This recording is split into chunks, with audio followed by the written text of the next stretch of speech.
Assalamualaikum warahmatullahi wabarakatuh. Alhamdulillahilladzi an'amana bi ni'matil iman wal islam. Asyhadu an la ilaha illallah wahdahu la syarika lah wa asyhadu anna Muhammadan abduhu wa rasuluhu la nabiyya ba'dahu. Allahumma shalli wa sallim wa barik ala nabiyyina Muhammadin wa ala alihi wa sahbihi ajma'in, amma ba'd. Jamaah tarawih Masjid Al-Mu'minin rahmati Allah, alhamdulillah kita sudah 4 hari berpuasa. Malam ini malam yang kelima kita tarawih. Mudah-mudahan puasa kita, tarawih kita diterima oleh Allah Subhanahu wa Ta'ala. Salawat dan salam lalu kita sanjungkan kepada junjungan Nabi kita Muhammad Sallallahu Alaihi Wasallam beserta keluarganya, sahabat dan para pengikutnya ila yaumil qiyamah.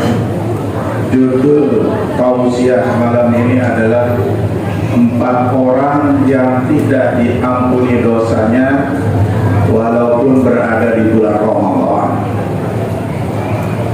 Jadi bulan Ramadan ini ada 2 ibadah yang dapat menghapus dosa masa lalu.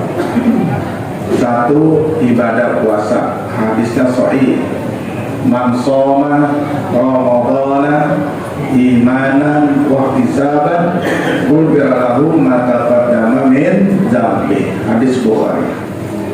Siapa saja yang telah berpuasa, bukan lagi puasa, telah berpuasa di bulan Ramadan penuh iman, penuh ketulusan, maka diampuni dosanya yang telah lalu. Amin ya rabbal alamin. 2. Wa man qama Ramadhana imanan wa ihtisaban ghufira lahu ma taqaddama min dzambi. Siapa orang yang qiyamul lail, tarawih di bulan Ramadan penuh iman, penuh ketulusan, dosa-dosanya diampuni yang telah lalu. Amin ya rabbal. Saya yakin nih, yakin sekali nih, termasuk saya nih, dulu di masa kita bandel, ada kan yang pernah nggak sholat? Ayo tidur. Ada nggak dulu diam-diam ngumpet kagak puasa? Ada. Ada nggak masa remaja nyolong ayam orang? Opos dan amak? Pasti ada. Makanya 2 ibadah inilah yang mampu menebus dosa. Amin ya Allah. Jangan tinggalin puasa, jangan pula tinggalin tarawih. Dua-duanya penting. Memang ada orang puasa tapi tidak tarawih. Ada juga orang yang lucu nih, tarawih getol tapi enggak puasa. Lebih sedih lagi, puasa enggak, tarawih enggak, baca Quran enggak, tapi pulang kampung. Ayo ada. Jangan jadi sampai amin. Ada Pak. Makanya kita bersyukur kepada Allah, dikasih oleh Allah 1 bulan dari 12 bulan Ramadan.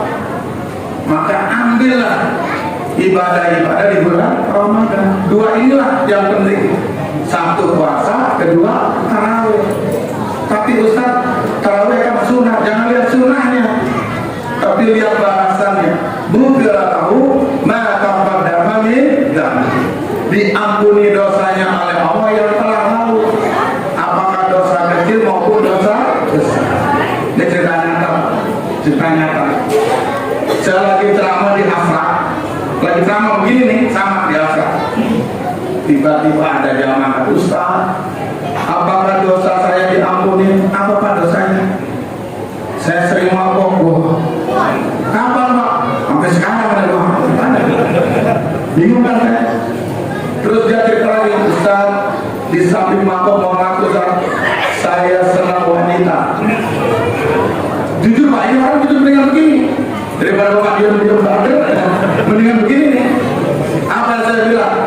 Sebesar apapun dosa Anda, Allah pasti mengampuni. Amin ya Rabbal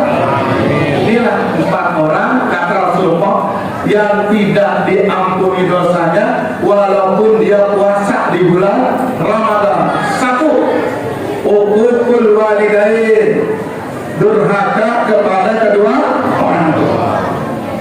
Sebagus apapun Anda puasa, sebanyak apapun Anda tarawih, kalau masih benci sama orang tua, masih dendam sama orang tua, nggak bakal diampuni oleh Allah dosanya. Naudzubillah, nggak diterima puasanya, nggak ditarawih, nggak diterima tarawihnya sebelum dia minta maaf kepada bapak dan ibu. Kata orang Jawa, hebat dia hebat. Makanya jadi anak mesti nurut sama orang tua. Jangan cuma ngambil apa itu warisannya, betul nggak? Untuk kawin di mana Betawi? Nggak ada 100 kilometer benci sama orang tuanya. Ada di TikTok tuh Pak. Seorang anak kandung menuntut ibu kandungnya 1 miliar. Coba bayangin. Gara-gara waris. Kalau ibunya nggak bisa bayar, dipenjarakan. Naudzubillah. Tapi lihat janji Allah, ini anak nih. Sebelum dapat warisan, ini anak kejang-kejang sakit jantung, akhirnya mudah benar. Tanya hati-hati Pak, hati-hati. Doa orang tua makbul. Nih hadisnya. Ridallah fi ridal walidain, wasaqtullah fi saqtil walidain. Ridanya Allah ada pada ridha orang tua, murkanya Allah pun ada pada murka orang tua. Jadi kalau bapak pengen dagang sukses, sedekah sama orang tua. Kalau bapak kerja pengen lancar, sedekah sama orang tua. Kalau bapak bisnis pengen good, sungkem sama orang tua. Penting. Hanya besok lebaran, yang pertama dicium tangannya adalah orang tua dulu. Jangan ke kuburan. Nah, habis sholat ke kuburan ngapain juga? Boleh ziarah, tapi yang paling keramat di antara kuburan keramat adalah kuburan orang tua. Betul Pak? Betul nggak? Satu, dua, dia berada di bulan Ramadan, tapi nggak dapat apa-apa dari Ramadan, nggak dapat rahmat, nggak dapat maghfirah, nggak dapat keturunan. Kenapa Ustaz? Nih yang kedua, mudminul khamar, pecandu alkohol. Tuh, nah ada Pak, ada di Cipinang loh, bukan Serdang. Puasa dia, nawaitu shawma bordin an-agati fardi syahri Ramadan haji sanate lillah. Dari subuh sampai menjelang maghrib, maaf, beli bir. Jadi buka puasa pakai bir, baca doa lagi. Allahumma lakasumku wa bika amantu wa ala rizkika afqatu jawabnya. Diminum sama dia. Udah kesel sama ustaznya, Pak, bir haram. Mana ustaz menurut haramnya? Baca Pak, ada alkoholnya 25%. Apa? Ada bir yang halal, berapa? Bir petok, bir Betawi. Timbangannya jengkol. Tuh Pak, ada Pak di Cipinang. Masya Allah. Udah makan, udah minumnya bir, makannya makanan yang haram lagi. Makan celeng. Apa jalan Pak? Bagong, babi. Nah ya, nggak diterima puasanya kalau dia masih pecandu alkohol, atau sebaliknya di luar alkohol. Apa nih? Dan suka nyuntik, narkoba. Orang-orang pada baca Quran tengah malam menjelang sahur, dia mojok di bawah ronda. Ngapain? Minum cimen, obat pil anjing, pil koplok. Pulang minum, lidahnya menjulur, rumahnya keder. Rumah RT 6, pulang RT 7. Nah, ada yang begitu di sini? Ada. Waduh, nggak diterima puasanya, nggak diterima tarawihnya, percuma. Naudzubillah. Ketiga, dia ada di bulan Ramadan, tapi dia nggak diterima puasa dan tarawihnya dan tidak diampuni dosanya. Kalau masih ada rasa dendam sama saudaranya di dalam hatinya.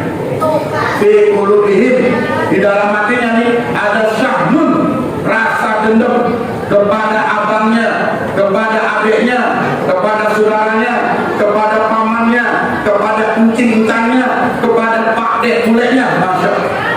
Nah, untuk nggak diterima. Kata Rasulullah, orang begini walaupun dia ibadahnya 1000 rakaat nggak bakal tembus ke langit. Kenapa? Karena hatinya dendam sama saudara. Kata Rasulullah, iyyakum wal hasad fa innal hasad ya'kul hasanat kama ta'kulun narul lahab. Hadis Bukhari sahih. Jauhilah olehmu sifat dendam, sifat dengki, sifat iri, karena sifat dengki ini akan melumat pahala ibadahmu sebagaimana api melumat kayu bakar. Nah, untuk jangan iri, Pak. Kakaknya dilantik jadi RT, bapak kurang reman. Nggak boleh. Biarin kita bersyukur tuh ada kakak dilantik jadi RT. Tetangga dilantik jadi wali kota, bapak yang bingung. Ngapain? Tetangga beli mobil, bapak yang warawin. Tetangga beli kulkas, bapak yang kedinginan. Ngapain? Betul? Tetangga kawin lagi, bapak pulang balik kamar mandi, ngapain? Ya ngapain maksudnya gitu? Nggak usah ngiri, nggak usah ngiri jaringannya. Tuh orang mau ngapain deh? Tuh, kalau pengen hidup aman, lihat diri kita, ibda binafsik. Mulailah dari dirimu, ngaca di cermin. Apa kekurangan saya? Apa kelebihan saya? Itu. Jadi jangan lihat kekurangan orang lain. Kalau ingin tidak menyakiti orang, coba cubit kulitnya sendiri. Kalau terasa sakit, maka jangan suka menyubit orang lain. Begitu kan hidup. Enak jadinya, betul tak? Betul. Mau diterima puasanya? Jangan iri sama tetangga, jangan dengki sama takmir masjid. Ini kadang-kadang dengki. Takmir masjid beli daging, ente puyeng badannya. Pak, obat stroke itu makan tempe sehat. Kalau ente makan daging mulu, sakit Pak. Tuh ada cerita di penjara. Ada cerita di penjara. Ternyata tempe itu bikin stroke juga. Kenapa? Ada tahanan A dikasih daging mulu, tahanan B tempe mulu. Dapat 4 hari ngamuk yang makan tempe, stroke akhirnya. Hati-hati. Akibat sering dengki, sakit jasmani. Kalau sudah sakit jasmani akan sakit rohani. Kalau sudah sakit rohani, orang ini nggak bisa tidur.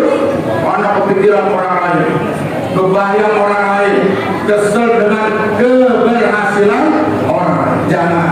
Dan itu yang ketiga. Yang keempat, orang ini ada di bulan Ramadan, tapi tidak diampuni dosanya, tidak mendapat rahmat, tidak mendapat itqunana. Kenapa Ustaz? Syarikun lillah, sekutu kepada Allah. Dia puasa tapi masih sering ke dukun. Ayo, ada yang dukun? Masih percaya paranormal. Sudah lama nggak? Tetangga nih, udah tobat tapi jangan ikutin nih. Dagang bakso Pak, pengen laris, datang ke dukun. Dia percaya sama dukun. Kata dukunnya, Mas, kalau pengen laris, celana dalamnya masukin ke kuah bakso. Pak beneran Pak, diikutin sama dia. Dan betul, pelanggannya banyak. Nggak tahu tuh rasa enak dari mana, saya nggak tahu. Apa mesinnya atau celana dalamnya? Nah, apa kata Rasulullah? Man ataka hinan aw arafan fasadaqa alamu faqad kafar. Siapa orang yang mendatangi dukun, peramal, dia percaya dengan dukun itu tadi, maka sungguh dia telah mati kafir. Nah, untuk kita jangan. Kenapa yang kita di sini? Kita cek besok pintuan baksonya tuh. Angkat. Hati-hati Pak. Kalau pengen berkah dagang, minta kepada Allah. Kalau pengen laris dagangan, minta ke Allah. Bukan minta kepada dukun. Betul? Nah, yang masih pada jomblo, yang jomblo ketenangan. Pengen dapat gadis kaya, cantik, jangan ke dukun. Betul? Ngapain Pak? Siapin duit yang banyak, minta kepada Allah. Itu yang betul. Jangan kali-kali pelet, betul Pak? Nggak akan pernah abadi orang pakai pelet, yakin itu. Sebulan itu cewek mau, 2 bulan udah apa duitnya, pasti tinggal kabur dia. Karena pakai pelet. Inilah 4 orang yang tidak diterima amalannya, maka tidak diberikan ampunan kepadanya karena akibat durhaka pada orang tua, dengki, suka minuman keras, dan yang ketiga sekutu kepada Allah. Tapi saya yakin jamaah di masjid ini tidak seperti itu. Amin ya Allah.